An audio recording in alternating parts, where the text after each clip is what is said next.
We just recently fired somebody. And we had a meeting with this guy. And the conversation was very simple. You know, he's insurance, all the stuff that he's doing. And I'm talking to this guy and I said, look, you have to realize there's one thing that's very clear about you. We're very patient with you. It's been many years. But your attitude has never changed. It's been the same, and it's not attractive.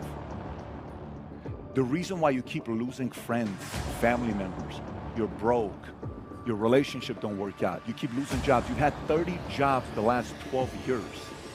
It is not the 30 companies' fault. It's not your ex's fault. It's not your friend's fault. It's your attitude. It's not attractive. It pushes people away. You know what's the craziest thing about attitude? It forgives people. You become forgiven. Why? Because people will look at you and they'll, how many guys have no clue how an annuity works? Raise your hand. Raise your hand for like, dude, if I ask you to come on stage right now and teach us about an annuity, you're like, dude, I would screw that thing up. How many guys, there's no way you know how an annuity works. Okay, great. But you know what happens? Here's what happens. You sit in front of a client. Client asks you, so I've heard about this annuity thing. What do you know about it? And you say, look, I'm not gonna lie to you. I'm not an expert in that area, but I do work with a team of experts. But I would do nothing. I'd be more than glad to get the best person to help answer all your questions. So is that okay with you? Absolutely. They're like, this guy, I just asked him a buying question. He knows nothing about annuities, but man, I love his honesty and his attitude. Freaking amazing. Everybody likes. I'd love to talk to the team of experts. Attitude allows people to forgive your lack of knowledge and your patience with you. An unattractive attitude, no one's gonna forgive you. Because at least I can drop down and say, I like this guy's attitude. I bought a car the other day. Jennifer and I would go to this dealership. We go in, and this guy comes up, and I'm looking at this guy, and he walks like this, and it's me, Jen, Papa, Senna, Dylan, Tico, and Brooklyn. So Jen's nursing the baby in the back, and we go into this Porsche dealership. For her birthday, she wanted to think about buying a Cayenne. So we go in, and I walk in, and I see this GT3 Porsche 992. Oh my God, purple, gorgeous. And I go in and I'm just wearing regular clothes. And this guy with a blue shirt, perfect hair, Caucasian, about 6'1". And the kids decide to play tag. In the dealership, they're playing tag. Are these your kids? Yes. Can you tell me how much this Porsche is right here? Are these your kids? How much is this Porsche? It says $224,000 on the ticket. Yes, but you have to add another $125 because it's a limited edition car. I said, can I get a key to sit inside of it to see if I fit? I don't have the keys, our powers are down. I said, oh, sir, can you please tell your kids to calm down, please?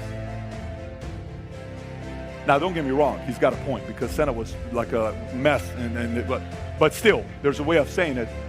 So I said, look, my wife would like to take a look at a Cayenne. We're all sold out.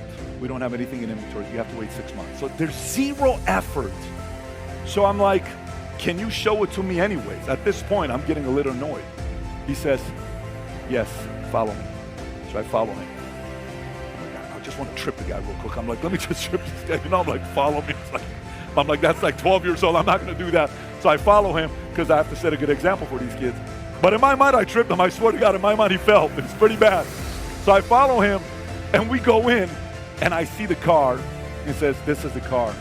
And I said, can we sit inside of it? I told you we're sold out. Can you check to see if this one's sold out? Yes, I'll be back. So it goes into the other showroom. Oh my God. And then so I go, I'm trying to see if this is a cultural thing. So front desk clerk, how are you? Very good, how are you? Fantastic, where are you from? Romania. Oh, no way, when I was in Germany at refugee camp, I spent a lot of time with Romanians. Yes, we were all trying to get away from that socialism that they're trying to sell here in America. Can you believe it? I'm like, I love you. You're so amazing. So her and I are like, this lady's awesome in her late 50s, early 60s. And we're like having a great conversation together. Then I look at this guy. He's talking to these 2 girls over there in the other lot through glass. It's been 10 minutes now. He hasn't come back. So I go like this. What are you doing? So he's like, and he comes. I was answering questions. I said, that was a 10-minute answer? Is that what it was? This car's available. And then Jen walks in with Brooklyn. I said, baby, go ahead and sit in this car, see if you like it. So I'm watching how he's talking to Jen. Oh my gosh, guys, he's driving me nuts at this point. So she sits in the car. Senna gets in. And the top window, they open up. You know, the top, what do you call it, sunroof stuff? And she goes on the center, what do you call it, center console? Center, what is it? And she goes like this. And I'm like, oh, keep doing it. Just go like this. Scratch that car, right? And she's jumping. Sir, tell your daughter to stop. I'm like, Senna, please stop. Please stop, Senna. Thank you, Senna. So she gets down and he says, did that answer your question for you? I said, yeah. I said, babe, let's go. I would never buy a car from this guy. I look at him, I'm like, never buy a car from you. So we leave. So walking, and she's like, babe, let's just go to the Miami dealership. It's okay. We're walking, I see this Audi QS8, black 2022. I'm like, oh my babe, look how sick this car is. Babe, this thing looks good. I always liked Audis. So I go inside, I said, hey, is that Audi for sale? It is. Can I take a look at it? Sure, let me get a salesperson for you. They call the salesperson. And I see a guy, you ever seen like in these movies, slow motion, where what's that movie, Couples Retreat, where the guy comes up, what's his name? Do it, come on, you know what I'm talking about, right? So this guy shows up, and he's walking. He walks like this.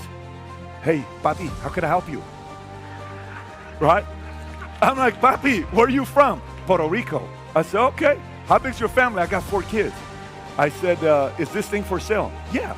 Mommy, you want to drive it? So now he's talking to Jen. Yeah. Mommy, come with me. Let's go. Let me see your ID. So he's calling me papi. He's calling her mommy. He gets the key. He says, let me just see your license. He gets the license. Here's the key. Just go for it. I says, you're not going to come with me? No, take the car. Jen gets in the car, leaves by herself. So I start talking to this guy. I said, what's your story? He says, I was living in LA. I've always been in restaurant business, but my wife didn't like the fact that I was coming home at 2 o'clock. She didn't know what I was doing. She said, you got to come a little earlier, so I went into car sales. And I came over here. I said, so tell me about that Porsche inside, the GT3. Oh, the GT3? What about it? He said $125,000 markup. I'm not paying a number like that. He said, I wanted to send inside, but he couldn't get the keys. He says, let me see what I can do. He goes. Jen's still test driving. He comes back. He says, he's right, the power's out, but papi, I went to the owner's office, I got the key, don't worry about it, we're gonna go inside of it. I said, great. So Jen comes, she gets out of the car, and Jen doesn't have a poker face. So I'm like, I ask an open-ended question, like I shouldn't ask her. I said, how'd you like the car? She's trying to say, babe, I don't like it, but I'm like, okay. So he leaves. I said, papi, can you give me a minute? He walks away. I said, babe, how'd you like to go? Babe, I don't like it. I love it. I want this car. She's never reacted this way before. And by the way, I haven't bought a car from a dealership in 15 years because of the other German guy I dealt with. That's why I don't go to dealerships. I buy my brokers send me cars. I don't go to dealerships. But I like this papi guy. I like him a lot. So what do? I said, okay, what do you want to do? He says, come in. Hey, what's your final price on this? Papi, I have to make money with it. I said, listen, this is the number. I call my guy. He says, this is the number. Let me go talk to the owner. Goes inside. You buy right now, I give it to you for this much. Then I go inside. I'm like, what's this one? Oh, papi, that's the RS Q8. That's the 600 horsepower Lamborghini engine. That's the R8 of SUVs. This goes 0 to 60 in 3.6 seconds. I said, tell me your number on this. We never sat inside of it, never test drove it, never looked at anything, never opened the door. He says, let me talk to him when he comes back. I said, I'll buy it. He looks at me, he's like, you don't want to think about it? No, I'll buy it. Okay, papi, let's go. So I'm following him. I said, but I got 5 minutes. No problem, papi. Just come and sign this stuff. So I go to him. I sign the stuff. I leave. And I sit in the GT3 car, freaking amazing. Because I barely fit in this SF90. So I fit in this car, ridiculous. So we leave. The next day, he calls me because he's got to bring the car. I said, I don't want you to bring the car without a bow. He says, no problem. So he's on his way. I text him, did you get the bow? Oh, papi, I forgot. Let me see what I can do. He texts me back. I called everywhere. They don't have a bow. I said, in 2 minutes, you called everywhere? So I called him. I said, don't bring the car. I said, first of all, your customer service there sucks. And I had a moment. He says, papi, what do you mean sucks? I did everything for you. Tell me why it sucks. Everything you've asked me, I've done for you. I said, don't bring the car without a bow. Okay, papi, let me see what I can do. Okay, hangs up. Text me 5 minutes later, I found the biggest white ball, I'm bringing it. I said, great. So the car shows up with the bow.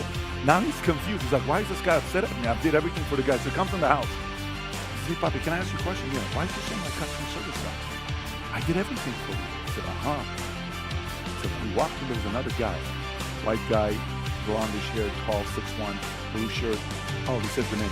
He says, yeah. I said, that guy didn't help us out. He was disrespectful. I didn't like it. And the customer service sucked. And that's why I said the reputation sucks at this place. He says, but Papi, that's how he is. But now it makes sense. So why does it make sense? He says, because yesterday when you left, he came to my desk and he says, are those people buying a car? He says, yeah, I got the credit card. They're buying this RSQ8. He says, they're buying that car? He says, yes. He was so upset. Now I understand why. I said, I bought the car from you simply because of your attitude, period. And I referred him to John. Him and John are talking about another car right now. What's the moral of the story? Same dealership, same company, same car, same city, same location, same customer, two different attitudes. One guy made $5,000 commission. The other guy didn't make the commission. Why? Attitude. It's such a basic thing that we all can work on.